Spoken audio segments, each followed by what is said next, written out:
So I came to the conclusion that we're only going to do our RC construction. Psych! Welcome to HO Powertrain.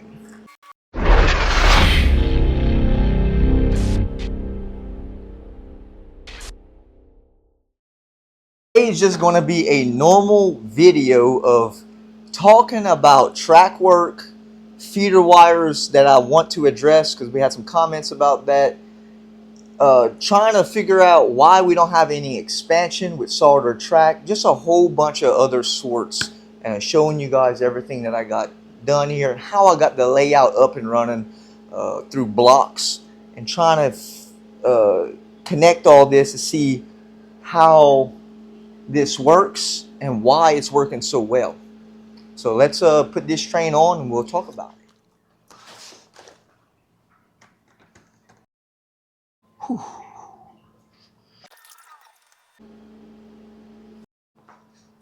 DC locomotives coming up here are running great, and that's going to lend into the topic about feeders. So listen up, this is the feeder mystery here, right? First thing when you're doing a model railroad, don't look at the assumption of how many per feet you need to put feeders. That's not true. That's a myth. Only time it's not a myth is if you don't solder sections of your track. For instance, this section here, I have it tied into this section. So what it is, it's feeding off of one main wire. It's connected here, and it runs all the way. There's no feeders here. All the way, keeps going, and it runs into here, and it runs this whole layout with that only one connection. Because of all this is soldered, with seeing how this operates with no feeders, because it's soldered, I know that works that way, okay? So there's no rule of thumb of how many per feet you need to put feeders unless you don't solder. Now let's talk about unless you don't solder, right? So again, for instance, these Atlas tracks are what, 36 inches per section, okay? So if you just put a joiner here and you don't solder it, and you come down here and put another joiner, don't solder it, and keep repeating that without soldering it, then yes, the rule of thumb is going to be a feeder per section of track, which is, what's that, every 3 foot you can say, one here, one here, one here, because you didn't solder. Now some people don't like to solder because of heat expansion. That is true to an extent. It's like 98 degrees right now. We have no heat expansion joints and we have no buckling because I glued the track down with some clear Dynaflex caulk. In other words, the caulk is overriding, the strength of the caulk is overriding the movement. So if it just does not move, you know, it could expand all at once, it's not going to move because of the strength of the caulk. You know, that's physics. That's something that's accounted for and other things. And if it's bound down tight, it ain't going to move. I've learned that with machine work, tolerances, and stuff like that. So that I knew. Now, if you're using a weaker glue and the heat does try to expand it and you don't have expansion joints, it will move, such as Elmer's glue, or even track nails is the worst, and that shit will pop up, expand. You see that a lot because of the bond it has to the layout. So again, you want your track not to move, put expansion joints or glue the bitch down good, okay? So that goes with the topic of the feeder. Now, blocks, you're gonna have to figure out how you wanna do your blocks. I did mine every 15 foot. I blocked it out. I got like 5 different blocks on this layout. There's 1, 2, 3, 4, 5, which insulator joiners, and it allows, I guess it would allow a flex point there, just in that one spot. Maybe that helped. I don't know. I'm not going to myth bust that, but I know that I do have it on blocks. I do have a good bond, and I do have all this track soldered regardless, and we have no track expansion. Okay, that's a fact. Now, keep in mind, if you have dead spots in your layout, go to the track joiner, see if you have it soldered, and if you don't, pop you a feeder there also. Keep in mind, you can put your feeders how you want to put them. A lot of it is overkill. It's not necessary. But again, Loose joints do make low voltage and cause your trains not to run. And you'll never know. You'll think it's dirty track or dirty wheels, and the whole time you're getting a lower amount of voltage through a loose joint. So that's why I solder on my joints, because I don't want to. I want to have that out my equation. Okay. Now, again, you can drop your feeders wherever you want.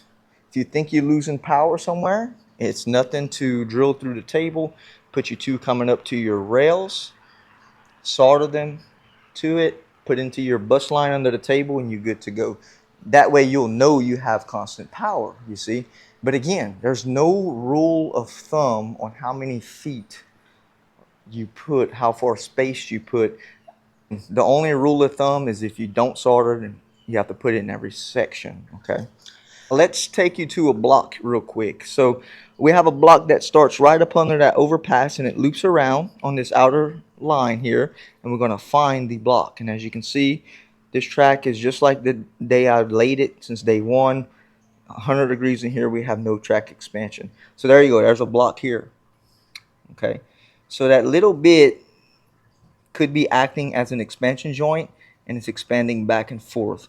And we're looking around 5 thousandths expansion through the heat, if that much, maybe 3 thousandths. That's not a lot. Now, another thing that people like to do and make a mistake is they put their track in too tight. When they're laying this piece of track in, they're going to put it right on the mark, cut it right on the mark, and it's kind of like a forced into the rail joint and put in. It even kind of wants to come up a little bit. It bows up a little bit, and then they glue it or nail it down. That's the worst thing you can do. Cut it short and shy, and just it'll lay where it needs to lay. And don't try to, like, take your track and put it in, and you have that little hump, because that will add to your tolerance on expansion, you see. So that's another mistake people do. So don't do that. Cut your track shy, 10 thousandths, 8 thousandths shy, and put it in. You'd be surprised on how wide of a gap a locomotive can travel across. Pretty wide. That's some big wide gaps on this rail and that rail, and then trains hop over that just perfectly. Here, there you go. I had to put a bevel so that if this shifts, that train will suffice for that bevel, and it'll roll onto with ease. Again, it's not that hard. It's not rocket science. Definitely, you got to pay attention on what you're doing and knowing what kind of materials you're using also. Again, I would not recommend only nailing track down in an uninsulated area where you're going to get a lot of heat. I would not recommend that, because track nails will move through vibration, and expansion will override that bond, and it will lift it or expand it. I've learned that in the past, and that's why I don't nail it, and I really force glue it down, and that's with Dynaflex clear caulk.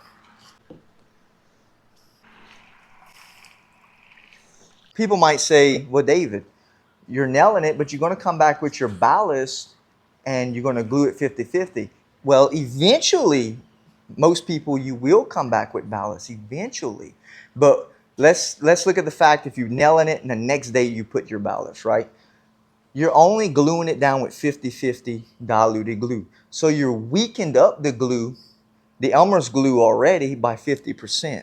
So it goes from being 100% bond, which is okay, to 50% bond through the glue ballast. And through time, that does degrade, and it will try to lift with expansion also, if you're nailing it and you're only gluing it with 50-50 glue.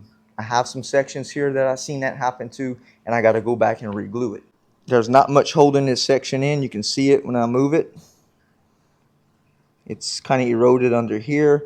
That's just through time that 50-50 glue let loose here. Okay, so I didn't nail it here, but I also just relied on the 50-50 mix of the ballast to hold this track down.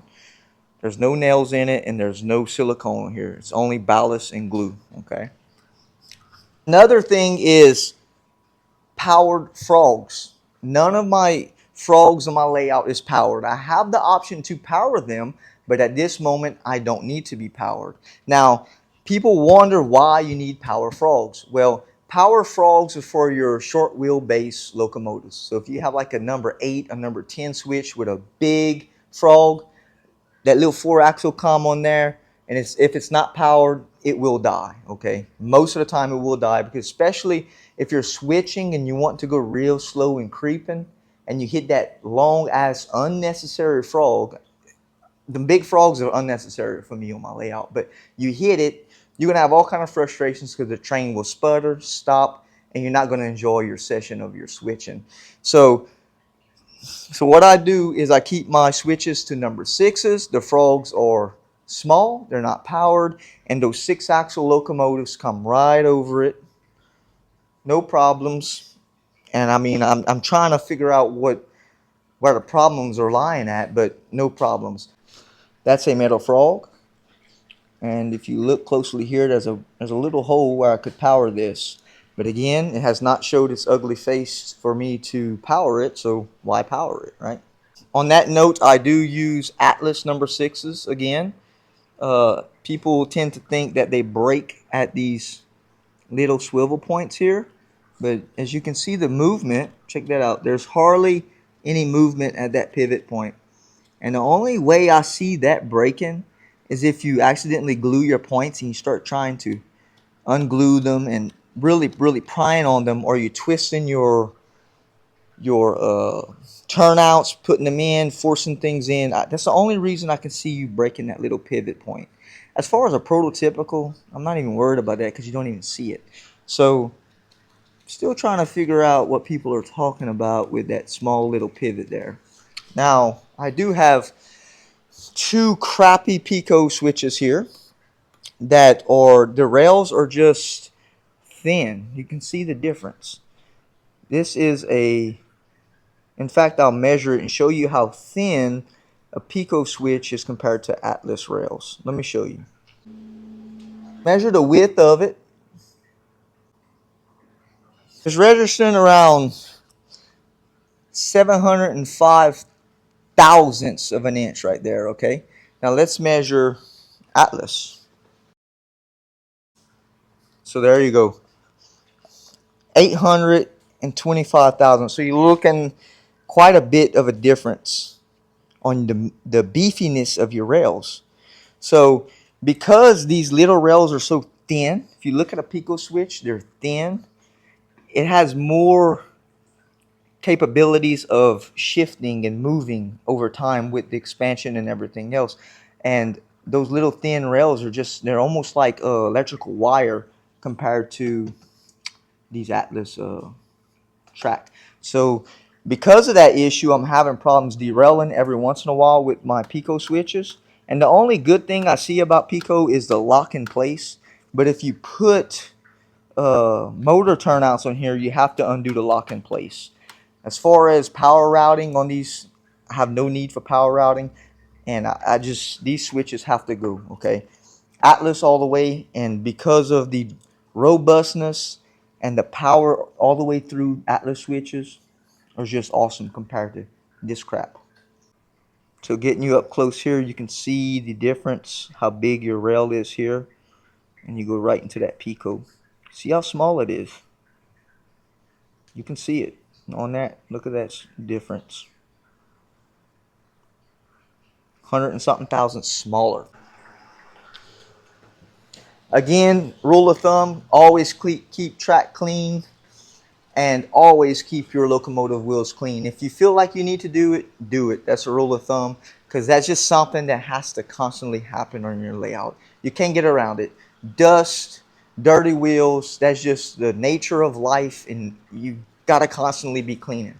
And you know, it's no such thing as, oh, I don't clean this, I don't clean that. Unless you're in an indoor environment, and then sometimes at one point, you're going to have to break out the cleaning car and clean your track. So there's no set rule on that. It's just do it as you please, and especially if you get having trouble. So that's it, guys. I hope this answers some unknowns for you folks. Again, put feeders where you want to put them, especially if you don't solder certain sections that need feeders.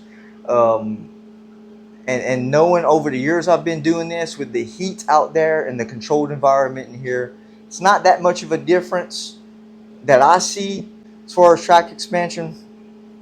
I don't know. I'm just still trying to figure that one out, right?